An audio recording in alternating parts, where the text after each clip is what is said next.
Athens International Airport, August 22, 1978. At dawn, a white British Airways jet sits alone on the tarmac, with 127 hostages inside. 4 armed men wait for prisoners to be released from the maze. Greek police surround the plane. Cameras roll, negotiators stall. But 2 men in pale blue coveralls walk calmly toward the aircraft, carrying toolboxes stamped ICAO. They are not engineers, and the tools inside are not tools. By 0643 hours, the hijacking will be over. 52 seconds later, all 4 gunmen will be dead. This is Operation Gatekeeper, the MI6 mission that ended a hijacking by hiding an assault team in plain sight. In the summer of 1978, Europe existed in a state of sustained airborne terror. Hijackings had evolved beyond criminal acts into a refined political language. They were cheap, visible, and devastatingly effective. For the provisional IRA, aircraft seizures offered something bombs could not deliver: live leverage broadcast across international borders in real time. British Airways Flight 339 departed London Heathrow at 13:20 hours on August 20th, bound for Kuwait via Athens. The Boeing 707 carried 127 passengers, most of them British nationals. Somewhere over the Adriatic, 4 men rose from their seats. They carried Czech-manufactured Scorpion submachine guns smuggled aboard in camera cases modified with lead shielding to defeat the era's primitive metal detectors. Within 8 minutes, the aircraft was under their control. The hijackers identified themselves as members of the Irish National Liberation Army, a splinter faction known for operational recklessness. Their demand was specific: release of 5 prisoners held in the Maze prison outside Belfast, including 2 convicted of killing British soldiers. The deadline was 72 hours. The threat was explicit: 1 passenger executed every 6 hours after expiration. The aircraft landed in Athens at 15:40 hours local time.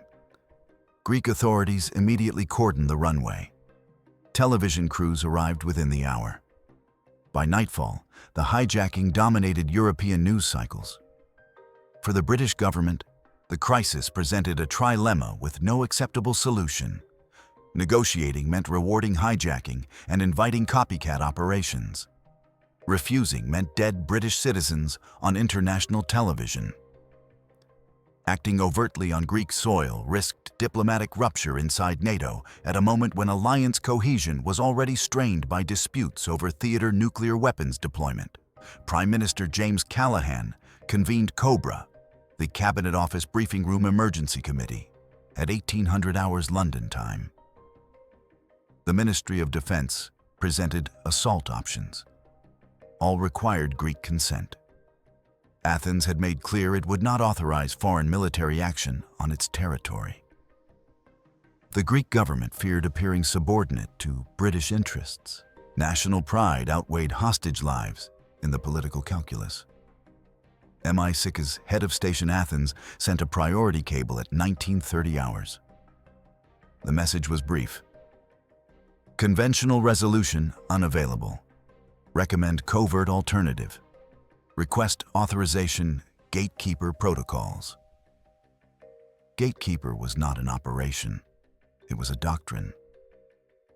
Since the early 1970s, the Secret Intelligence Service had refined an approach to crisis resolution based on institutional camouflage.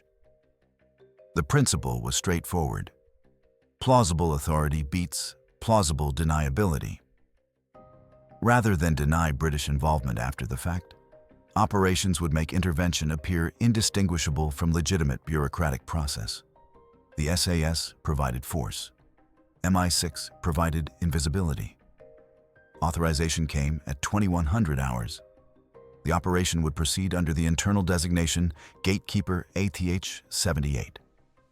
Objective: neutralize hijackers, extract hostages, leave no evidence of British intervention. Greek authorities would claim credit. Britain would issue congratulations. The truth would remain classified.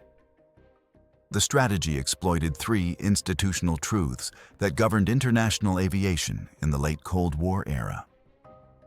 First, no airport authority refuses safety inspectors credentialed by the International Civil Aviation Organization.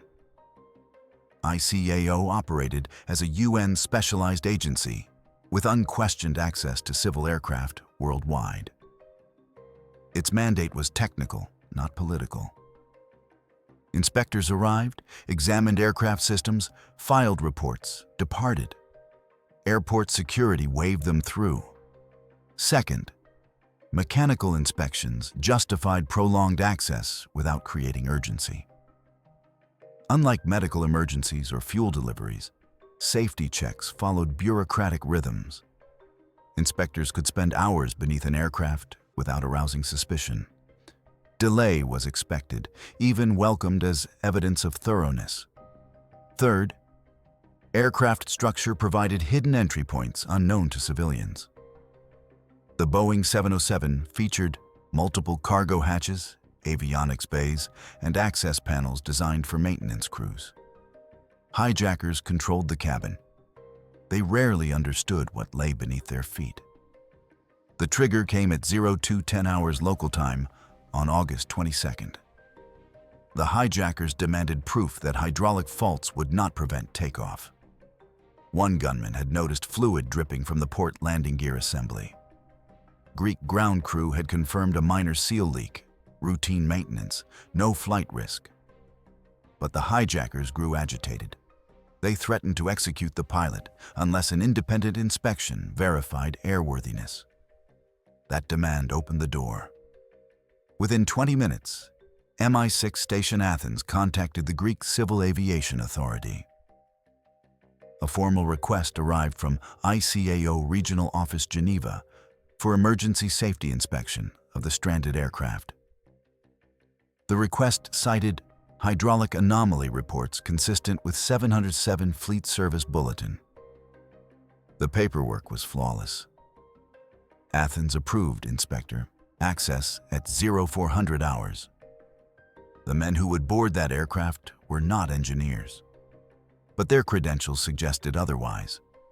And in the pre-digital verification era of 1978, credentials were reality. The human cost of Gatekeeper would be measured not in British casualties, but in the permanent corruption of institutional trust. Every future hijacking would carry the ghost of this operation. Genuine safety inspectors would face suspicion. Neutral bureaucratic authority would become a potential Trojan horse. The price of saving 127 lives was the incremental erosion of the global safety architecture that protected millions. But at 0230 hours on August 22nd, that calculation remained theoretical. The operation was entering its execution phase, and the men assembling in a hangar at Athens International Airport had one priority: get the hostages out alive. 6 SS operators had entered Greece over the previous 48 hours.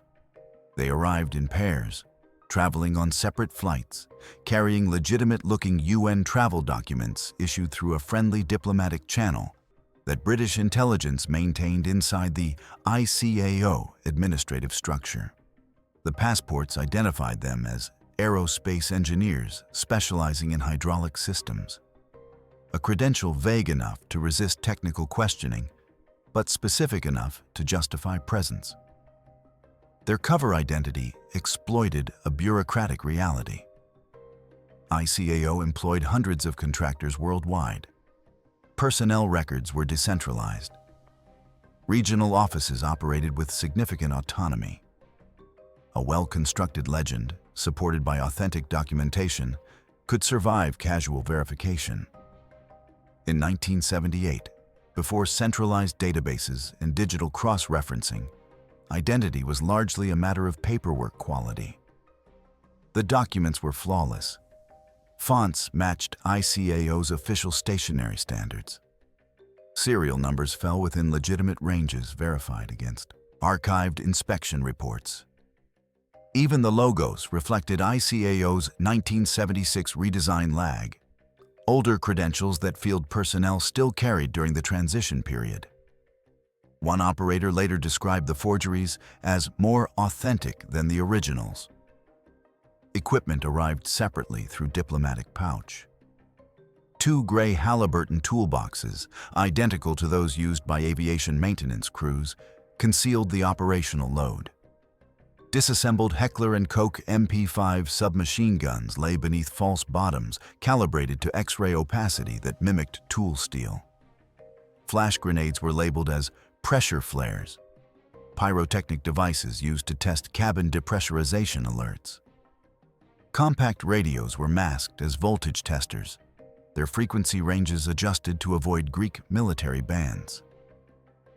One toolbox contained a fiber optic inspection probe, a legitimate device used to examine hydraulic lines inside inaccessible wing cavities. The probe would serve 2 purposes. First, it validated the engineer's stated mission. Second, it would map the cabin interior. Team structure followed a 3-cell model designed for compartmentalized execution. Cell Alpha consisted of 2 operators who would board the aircraft as inspectors. Cell Bravo comprised 4 operators staged beneath the fuselage, responsible for forced entry and primary assault.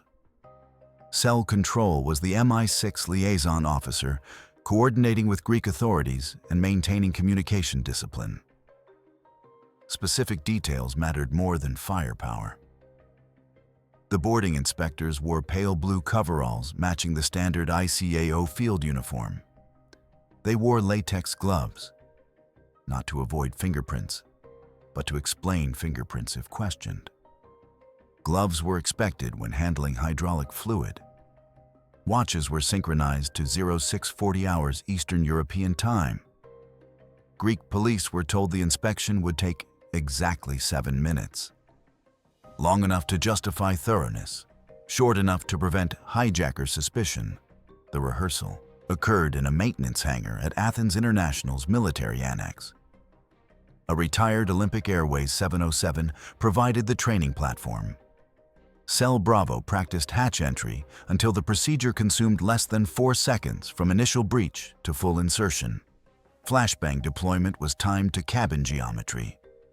The cylindrical fuselage shape created acoustic amplification that could incapacitate without permanent injury if detonation occurred at calculated positions. By 0500 hours, all elements were positioned.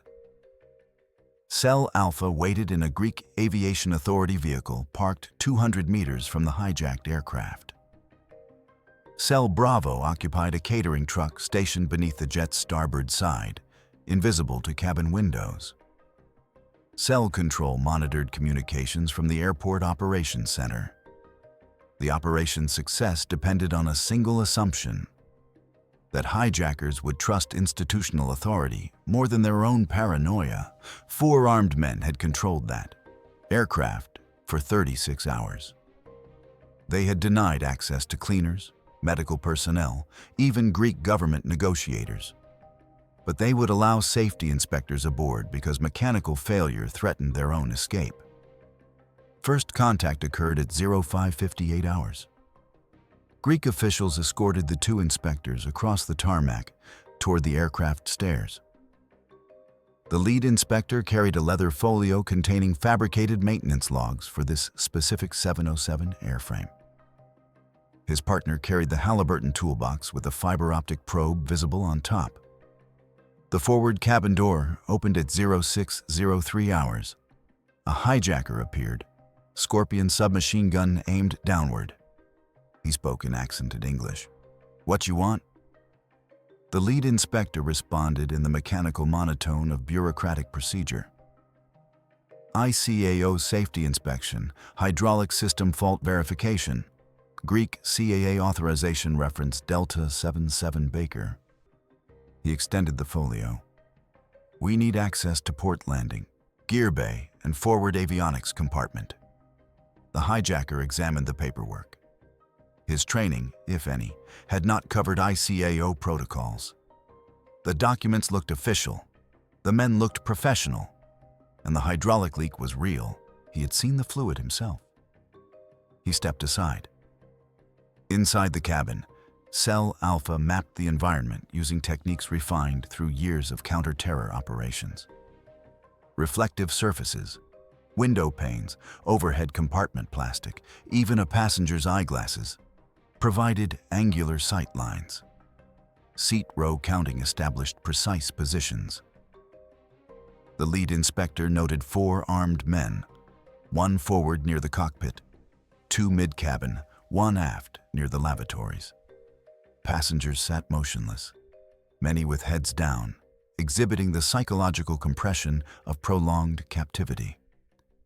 The inspectors moved slowly, maintaining the rhythm of routine maintenance. They opened overhead bins, ostensibly checking air circulation systems. They examined seat-mounting bolts.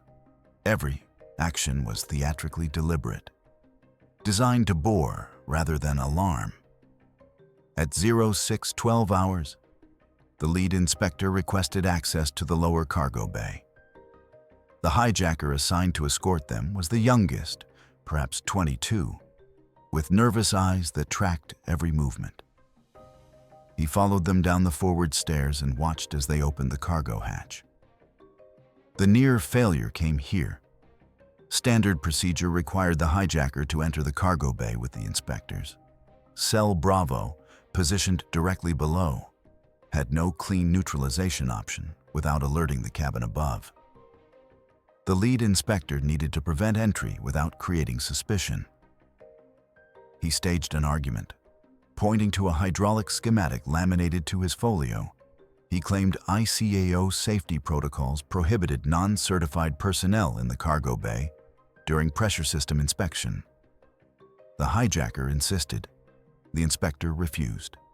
Voices rose. The second inspector intervened, suggesting they radio Greek CAA for clarification.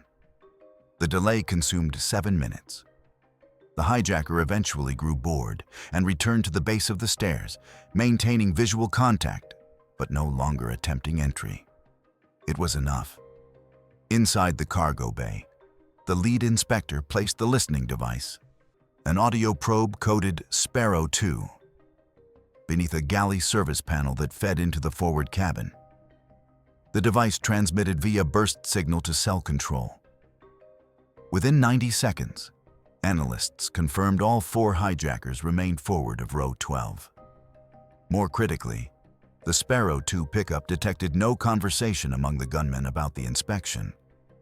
They had accepted the engineers as legitimate. At 06:28 hours, the inspectors emerged from the cargo bay. The lead inspector informed the escort hijacker that the hydraulic fault was marginal but operational. He recommended ground crew top off the reservoir before departure, but certified the aircraft as airworthy. The hijacker seemed relieved. Mechanical failure would have trapped them in Athens indefinitely. The inspectors returned to the cabin, collected their toolboxes, and descended the forward stairs at 06:35 hours. They walked slowly back across the tarmac toward the Greek Aviation Authority vehicle. Neither looked back. Behind them, the hijacked aircraft sat in apparent calm. Inside the catering truck, Cell Bravo received the coded transmission at 06:41 hours. Fault confirmed. The assault window was open. The forward cargo hatch had been left unsecured during the inspection, a detail invisible from the cabin above. At 06:43 hours and 0 seconds, 2 Cell Bravo operators opened it from below. The hatch design allowed silent operation if pressure was equalized. They had 60 seconds before cabin air displacement might alert the hijackers. Entry protocol was executed with the precision of muscle memory drilled through hundreds of rehearsals. The first operator through was the youngest SAS member, 24 years old, a Hereford native who had joined the regiment 18 months earlier. In post-operation debriefs, he would describe the cargo bay entry as stepping into controlled chaos You know exactly what happens next, but your brain keeps screaming that it's impossible. Two operators moved forward toward the cabin access ladder. The third secured the lower galley hatch. The fourth remained in overwatch position at the cargo door, monitoring the tarmac for Greek response. At 06:43 hours and 11 seconds, the forward galley hatch opened into the cabin. The flashbang detonation was simultaneous, a precisely calculated acoustic and visual shock designed to overwhelm hijacker response time without causing permanent injury to hostages. The devices detonated at positions mapped during the earlier inspection. One forward near the cockpit, one mid-cabin. The sound in the confined cylindrical space was overwhelming. Passengers later described it as reality cracking open. For the hijackers, trained reaction time collapsed. Disorientation in a familiar environment is more psychologically destructive than disorientation in chaos. These men knew every inch of the cabin. Suddenly, they knew nothing. Cell Bravo entered the cabin 4 seconds after detonation. MP5 submachine guns were set to controlled 3-round burst, a deliberate fire mode that balanced stopping power against overpenetration risk in a pressurized cabin. The operators had memorized hijacker positions from the Sparrow 2 data. First contact occurred at row 4. The forward hijacker attempted to raise his Scorpion. He managed to lift it 8 inches before 3 rounds struck his center mass. The medical examiner would later note the grouping was surgically precise, all 3 within a 4-centimeter radius. The man collapsed across the cockpit threshold. Elapsed time from flashbang to neutralization, 6 seconds. The mid-cabin hijackers faced a more complex geometry. Passengers occupied seats between the gunman and the assault team. One hijacker attempted to use a passenger as cover, pulling an elderly British woman from her seat. The SAS operator's response was calculated to millimeter precision. 2 rounds struck the hijacker's pelvis, below the passenger's shoulder line. The skeletal structure collapse dropped him instantly, without the woman sustaining injury beyond bruising from the fall. The second mid-cabin hijacker died firing. He managed 3 rounds from his Scorpion before being struck, all 3 bullets embedded in the cabin ceiling. The return fire, 5 rounds from 2 operators converging on his position, ended the threat in less than 2 seconds. The aft hijacker presented the most significant challenge. Positioned near the lavatory at row 28, he had maximum distance from the entry point and maximum warning time. He also had the clearest sight line down the cabin aisle.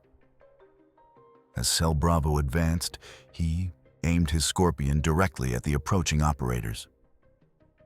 The SAS protocol for this scenario was unambiguous: suppressing fire to force cover, then flanking maneuver. But there was no cover, and flanking required time the hostages didn't have. The operator took the calculated risk, advancing directly into the threat zone while firing controlled bursts. 3 rounds struck the hijacker's weapon, destroying the bolt assembly. 2 more struck his shoulder and chest. By 06:43 hours and 52 seconds, all 4 hijackers were down. 127 passengers remained alive. 1 sustained minor tympanic membrane damage from the flashbang detonation, a perforated eardrum that would heal within weeks. Greek commandos entered the cabin at 06:45 hours, precisely as rehearsed with cell control. Television cameras captured them boarding, weapons raised, securing the aircraft.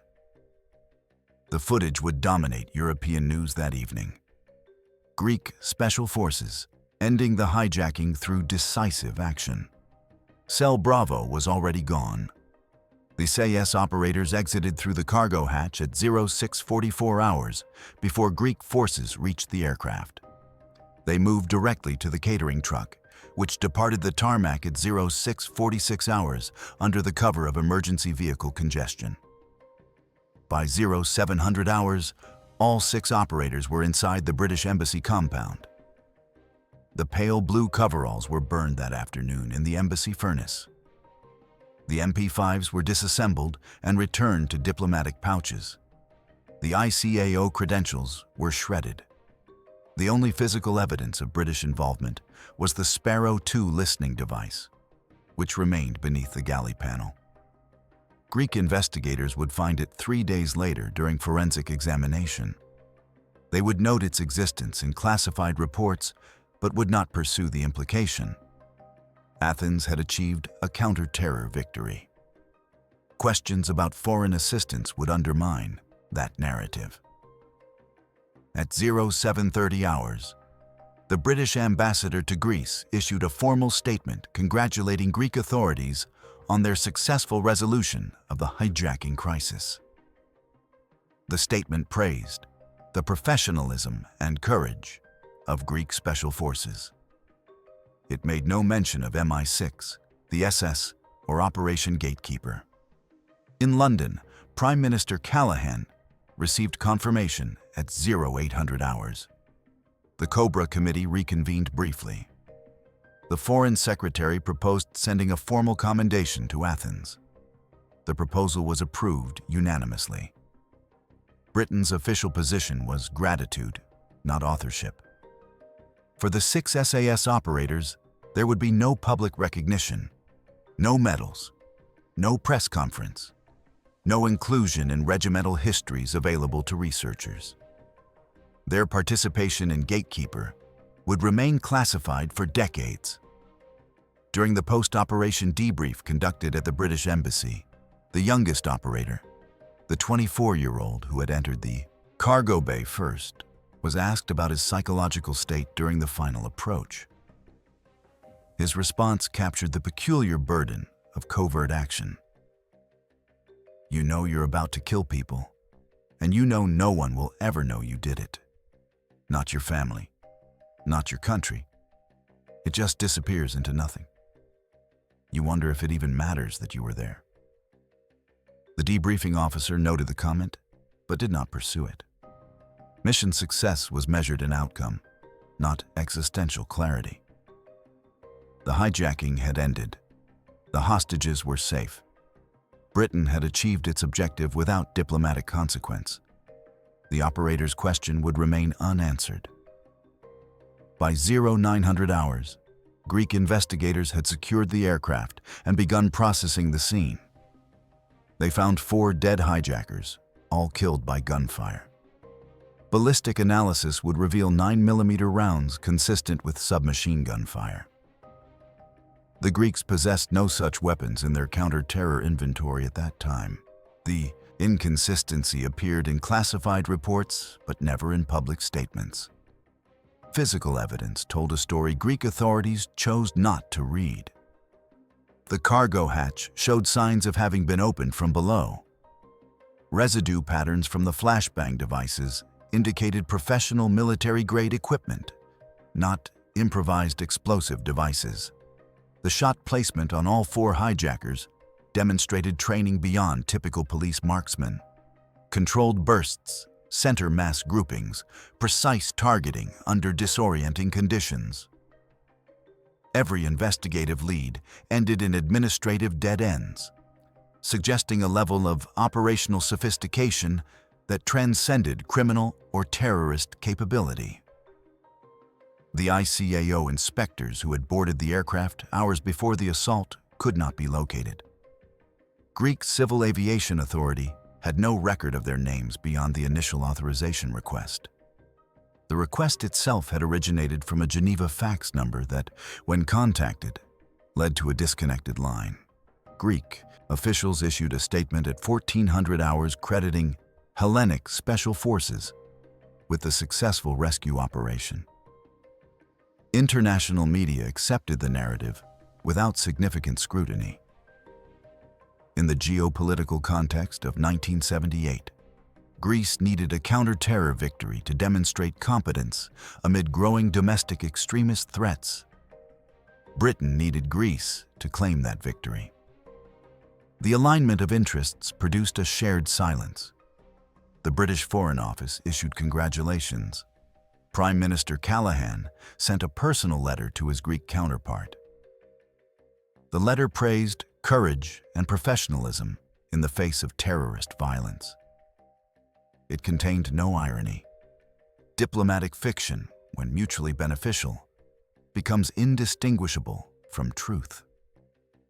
The Provisional IRA issued a statement 48 hours later denouncing Greek fascist brutality and vowing retaliation. No retaliation occurred. The organization's operational capability in southern Europe was minimal. More significantly, the hijacking's failure had demonstrated that aircraft seizures no longer guaranteed negotiations. The tactical environment had shifted. For intelligence analysts tracking terrorist innovation, Gatekeeper represented an inflection point. The operation proved that hijackings could be resolved through covert action without visible consequences. But it also revealed a vulnerability in the global institutional trust architecture.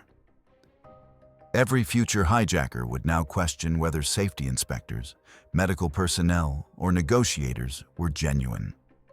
The strategic calculation was complex. British intelligence had saved 127 lives. It had done so without diplomatic rupture, without NATO embarrassment, without rewarding terrorism. The cost was measured in the permanent introduction of institutional suspicion into aviation security. Genuine ICAO inspectors would now face delays, questioning, and resistance. The bureaucratic efficiency that enabled safe international air travel had been weaponized, then compromised. A classified MI6 assessment completed 6 weeks after the operation noted, Gatekeeper demonstrates the viability of administrative cover for direct action. However, success depends on the target's willingness to trust neutral bureaucratic authority. Each iteration of this approach erodes that trust incrementally. The doctrine is self-limiting. The assessment proved prescient. Over the following decade, hijackers became increasingly resistant to allowing any external personnel aboard seized aircraft. Safety inspections were denied. Medical emergencies were treated with suspicion. The neutral space that had enabled Gatekeeper gradually contracted. For the 127 passengers aboard British Airways Flight 339, the experience ended with confusion rather than clarity. They had been held for 36 hours, endured psychological terror, then experienced explosive violence and sudden freedom. Greek commandos had appeared in the cabin moments after the shooting stopped. The passengers were told they had been rescued by Greek special forces. Most believed it. Some questioned the timeline, but had no framework to challenge the official narrative. One passenger, a British civil engineer named Martin Kellaway, later told reporters he had seen 2 men in ICAO coveralls board the aircraft hours before the rescue. He noted they had spent considerable time in the cargo bay.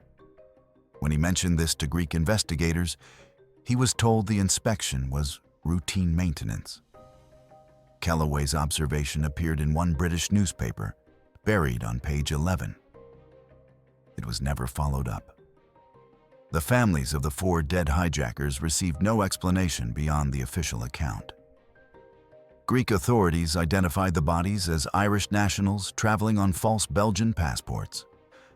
Forensic analysis confirmed they had died from multiple gunshot wounds during the rescue assault. The bodies were repatriated to Ireland through quiet diplomatic channels. No autopsies were requested. For the SAS operators who executed the mission, the aftermath followed a different trajectory. They returned to Hereford within 72 hours, traveling separately, carrying different identities than those used for insertion. Their service records contained no reference to Greece. The operation would not contribute to promotion evaluations. It would not be discussed with family members. It existed in a classified compartment, accessible only to those with operational need to know. Years later, one operator would describe the peculiar isolation of successful covert action. You do something that matters, that saves lives, that required everything you trained for. And then it just vanishes. You go to the pub with mates who ask what you've been up to, and you say, training exercise. They complain about their boring jobs. You nod. And the gap between what happened and what you can say becomes this permanent distance. The psychological cost of operational invisibility was documented in classified MI6 welfare assessments, but rarely addressed in doctrine. Operators were expected to compartmentalize. Success was its own reward. The mission parameters included anonymity from the start. But human psychology resists permanent silence about significant experience. The strategic legacy of Gatekeeper extended beyond counter-terror tactics. The operation validated a shift in intelligence doctrine toward what analysts called administrative infiltration, using global bureaucratic systems as cover for covert action. The approach would be refined in subsequent operations across multiple domains. Weapons inspections that enabled sabotage, humanitarian missions that positioned intelligence assets, peacekeeping deployments that facilitated targeted operations. Each iteration exploited the same principle.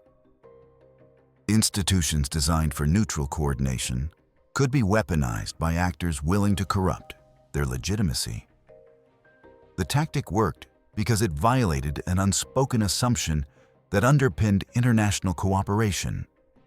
The bureaucratic credentials represented genuine function. The violation was invisible until revealed, and revelation destroyed the tactic's future viability. Gatekeeper succeeded because hijackers in 1978 trusted ICAO inspectors. By 1985, that trust had eroded. By 1990, it had collapsed. The doctrine that enabled the operation ultimately consumed itself. The moral question embedded in Gatekeeper resists clean resolution. From one perspective, the operation represented surgical protection of innocent civilians, using minimal force under maximum constraint. Greek sovereignty was nominally preserved. Diplomatic relations continued without rupture.